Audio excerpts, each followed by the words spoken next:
Sa bawat pag-ikot ng panahon, may isang kwentong hindi kumupas. Kwento nating nagsimula sa simpleng pagkikita, hanggang sa habang buhay na pangako.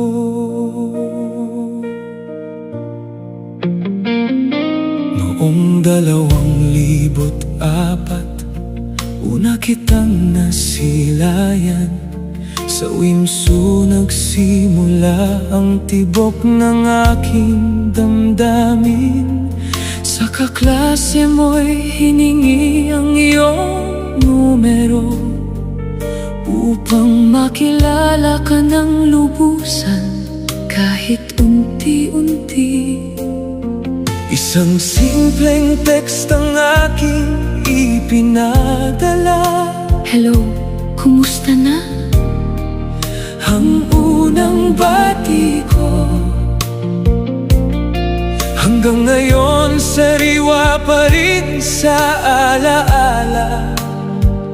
Nung una kitang nilapitan ng may kaba, hindi ko akalain sa simpleng mensahe may pusong tapat na maghihintay sa aking bulaklak na iyong ibinigay. Di ko malimutan, tahimik mong sinabi, ako'y iyong minamahal. Sa bawat araw ay dama ko ang pag-asa na ang pag-ibig mo'y hindi nagbabago.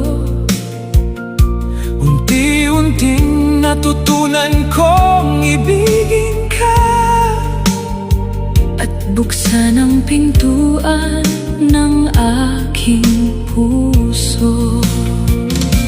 Hanggang dumating ang araw na pinakahihintay, March 10, 2007, aking isinagot ka. Sa Windsor Ground nagsimula ang ating paglalakbay. Dalawang pusong sabay nang nangangarap. Kapag puso di kayang tumanggi, pag-ibig ang siyang nangingibabaw lagi. Kahit may luha at may pagsubok na dumating, ikaw pa rin ang pipiliin kong kapiling. Kapag puso di kayang tumanggi, dalawang buhay naging isang mithiin. Sa bawat hakbang, sa bawat panalangin, ikaw ang habang buhay kong mamahalin. May mga araw na ako'y nagseselos, takot akong may umagaw sa iyong puso. Ayaw kong may ibang manligaw sa iyo, Dahil mahal kita ng higit sa sarili ko.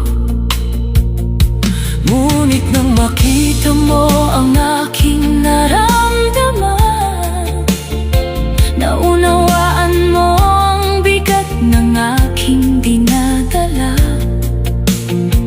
Doon natin nalaman ang tunay na kahulugan ng pag-ibig na handang magsakripisyo. ikaw ang naging gabay ko sa pag-aaral, Kasama sa bawat pangarap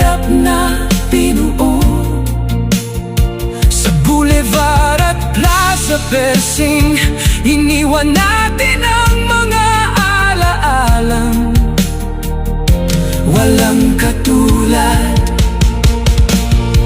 Noong Hulyo 23, 2008, hinarap mo ang aking ama ng buong paggalang. tinanggap ka ng aming pamilya At doon nagsimulang maging tayo magpakailanman. Agosto 8, 2008, sa harap ng Diyos tayo'y naging isa. dalawang puso, Dalawang buhay, pinagbuklod ng wagas na pagmamahal. kapag puso di kayang tumanggi, walang bagyong Kayang sumira sa atin. hanggang ngayon ikaw pa rin. Ang aking tahanan, pag-ibig mo ang aking sandigan. Kapag puso Di kayang tumanggi, dalawang katawan, iisang damdamin. ngayong Agosto 8, 2026, ipinagdiriwang natin ang araw ng pag-ibig. Salamat sa bawat taong